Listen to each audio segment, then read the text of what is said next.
Welcome once again to Lehto's Law. Here's Steve Lehto. I did a video a while back about a guy who found a tracking device on his car and he removed it.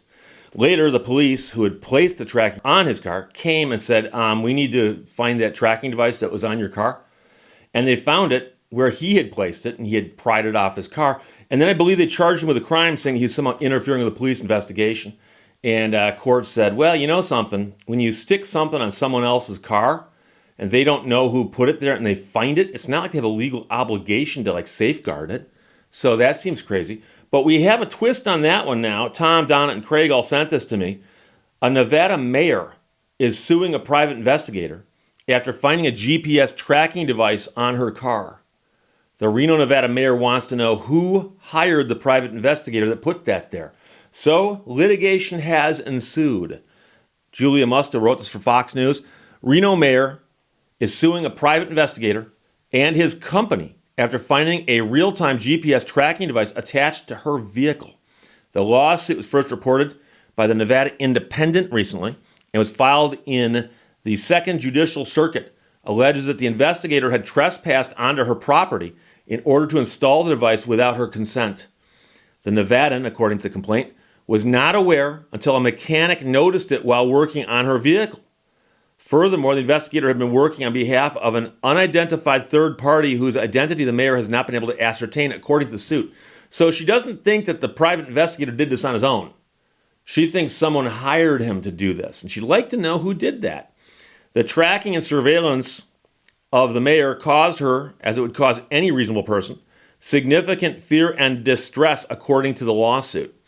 She filed the lawsuit as a private citizen, and she shared an image of the device with the paper. So she's not suing as mayor. She's suing as just a person whose rights have been violated by somebody else. She's seeking restitution for invasion of privacy, trespassing, civil conspiracy, and negligence, as well as attorney fees. Now, backing through that, negligence, you might go, Steve, negligence. That's what you've told us before, is where someone has a duty and they breach that duty and it harms you. What duty would we be talking about here? And I suspect that the negligence is going to be if you hire a private investigator and ask them to do work for you, you should also see to it that they don't break any laws, or as well as you can supervise them and say, well, here's what I want you to do, but don't do this. Because if you just send them off and let them do whatever they want on your dime, you might be responsible for that. Civil conspiracy is when two or more people get together and decide to work in concert in some way that's illegal. Two or more people, could be two people, could be the private investigator and whoever hired them. Boom, conspiracy. Trespassing, that's an interesting one. Many people don't know trespassing is both a crime and a civil action in most states. So if you go trespassing on someone's property, they can sue you, or they can call the cops and have you arrested, or both. Think about that. Invasion of privacy is obvious. She's also seeking to find out who hired the investigator. So she doesn't know who hired the investigator. But here's the thing, she'll find out. Because you file the lawsuit against the investigator and serve him with it, and then you can drag him in for a deposition. And you can ask him under oath who hired you. And under oath, he has to tell the truth, whole truth, nothing but the truth. So help him, whoever. So people always ask, you have to swear to God? No, you don't. But the point I'm trying to make here is they can ask him that. Now, if he decides to clam up, he's not going to drop dime on the person who hired him. He could find himself in contempt of court real fast. And this is going to be a fun one to watch. Because right now, I would be tempted to start taking bets, although I'm not a betting man, on whether or not this guy will out the person who hired him. Because there are probably some people going to say, Steve, if you hire a private investigator to do some clandestine work and they get caught, it's part of their job to go down with the ship. Until they realize that no one really wants to get him or her. They want to get who hired him or her. So we'll see what happens. Fox News requests for comment from the investigator who's alleged to have placed the tracking device and his company were not immediately returned. The mayor told the Nevada Independent that police in Sparks were able to determine that the device had been purchased by the man she named in her lawsuit, and she said that she found the device just weeks before the recent election. She said, I'm publicly announcing this now, and I did not want to make any public statements at the time when it was discovered to make clear that this is about one thing and one thing only. It is not okay to stalk people. She told that to the Associated Press. There have been occasions before where things like this have happened, dirty tricks, preceding an election, and there have also been documented examples where people claimed things have been done to them during an election run-up in the hopes that they'd get more attention. So she actually knew this happened, sat on it, waited till the election was over, and then filed the lawsuit. So for that, I've got to salute her. I've got to, because she had a valid cause of action. She could have filed. She was probably annoyed, and she decided to wait through the election and then file the suit. Spokesperson for the mayor told the Associated Press that she had gone to the Sparks Police Department rather than Reno in order to keep clear of any conflict of interest questions. And that's interesting, because she could have gone to the Reno police and said, hey, I'm the mayor, you're the police, investigate this. But some people would have said, maybe they're going to investigate differently knowing who they're investigating for. She then went instead to the Sparks Police Department and said, can you guys investigate this? Here's why I'm asking you to do this, because I want to avoid the conflict or the appearance of any impropriety. And they said, not a problem. And they did that. So the complaint also alleges, without offering any additional evidence, that the company that this man works for or has, it's unclear his relationship there, but they had installed similar tracking devices on other vehicles of multiple other prominent community members. And the question is, do they have evidence to back that up? Because remember, in a complaint, you do not have to show your evidence. You make the allegations, and it's enough to say, we can back this up.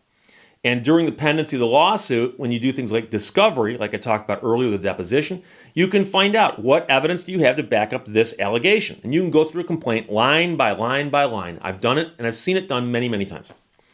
So in a statement provided to the Nevada Independent, the lead attorney on this case said the complaint is based on an outrageous invasion of privacy. We will aggressively seek to determine who hired the private investigators, and we will be amending our complaint to assert claims against them as well. Further, we've been informed that the tracking and surveillance was not limited to our client, and so potentially affected community members should inspect their vehicles and property for similar devices. And so what he's talking about is amending the complaint is something you can do after you've started litigating a case. It's not uncommon that you discover more evidence, go, oh, we can add a count for this and a count for this. And sometimes you discover that, oh, we thought this was true and it's not. We'll dismiss this count. But they're talking about simply adding defendants once they've been identified. So in some states, you actually file a complaint that says, Bob Smith versus John Doe, and John Doe is 1 through 50. Okay? You wouldn't use the John Doe as the original, but you know what I'm saying. And you actually do that to indicate that there are other people you simply have not identified yet.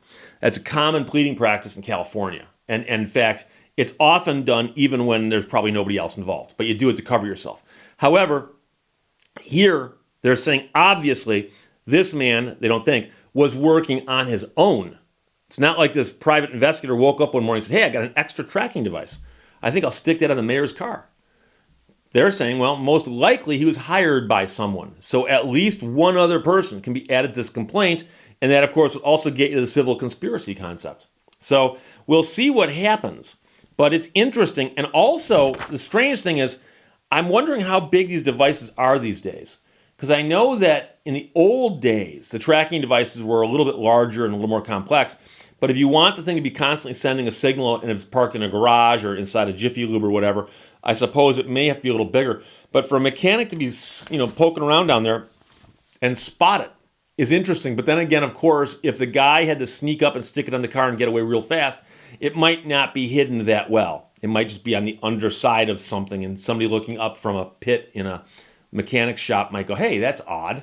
That's just attached by a magnet. It looks like something you see on TV. So there you go. We'll see what happens. But right now, like I said, the real question here, and of course this is happening in Nevada. So betting is something we could talk about. But happening in Nevada, the question is, if they drag the investigator in, put him under oath, and start firing questions at him, is he going to give up the name of the person who hired him? That's one possibility. He could clam up and take the consequences from the court, Or the third one is he could say, no, I did it on my own. That's plan C. And I hadn't mentioned that earlier because I thought to myself, well, would that really make any sense? And you know something? If some guy's going to go down with a ship, that's one way to go down. So there you go. Tom, Donna, and Craig all sent thanks. Fox News published it. Julia Musto wrote it. Nevada mayor sues a private investigator for finding the GPS tracking device on her vehicle. Found it before the election, but just announced it now because she didn't want to make the election about that, for which I give her credit. Questions or comments, put them below. I'll talk to you later. Bye-bye. Thank you for watching Lehto's Law. Don't sweat the petty things, and don't pet the sweaty things.